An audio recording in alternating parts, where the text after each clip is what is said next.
Tout commence quand Daenerys tombe enceinte de Khal Drogo, supposément un petit garçon, promis à être le grand étalon Dothraki qui concrètement ravagera surtout plein de villages en tuant et violant leurs habitants. Le papa et la maman sont très fiers, les gens non Dothraki aux alentours se chient un peu dessus. En attendant sa naissance, Daenerys a reçu un cadeau de mariage 3 œufs de dragon, tellement vieux qu'ils font plus office de déco que de potentiel omelette. Jusque-là, RS en ce qui concerne naissance de dragon depuis plus d'1 siècle. Mais Daenerys, étant une Targaryen, est intriguée par les œufs. Pour rappel, la famille Targaryen est une famille Dragonlord. Elle vient du même endroit que les dragons, une sorte de volcan magique pour la faire courte, et ont donc un patrimoine génétique en commun, d'où leur connexion aux dragons, et leur capacité à les dresser et les monter. On dit qu'ils ont du sang de dragon en eux. Pour conserver ce patrimoine, il est de tradition de pratiquer l'inceste à tout va chez les Targaryen, pour garder la ligne aussi pure que possible. Mais entre du sang de dragon et des générations d'inceste, si certains des enfants naissent beaux comme des dieux, d'autres naissent complètement fous, et d'autres naissent mi-homme, mi-dragon, mi-ruhomme derrière. Ainsi, il est également courant que des bébés naissent mort-nés et couverts d'écailles, avec cornes, ailes, queues, etc. Ça arrive. Parents incestueux ou pas.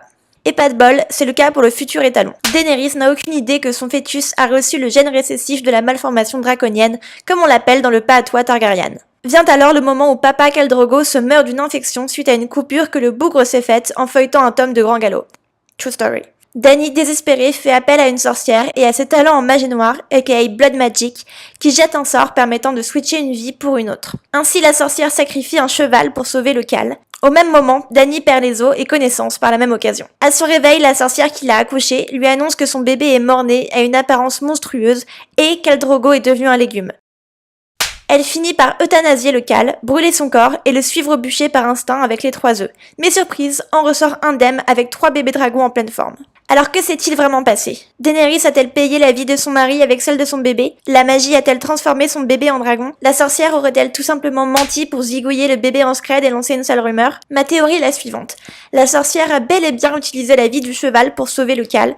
Seulement, une vie de cheval ne vaut pas une vie humaine. Désolé à tous les antispécistes. Ainsi le Khal vit mais à l'état végétatif. Peut-être a-t-il hérité de l'esprit du cheval? George R.R. Martin, l'auteur des livres, l'a dit lui-même, dans ce monde la magie est à peine contrôlable. Ainsi, il est tout à fait possible que le sort de la sorcière ait touché dans son rayon l'enfant de Dany, dont la vie est allée directement dans les œufs.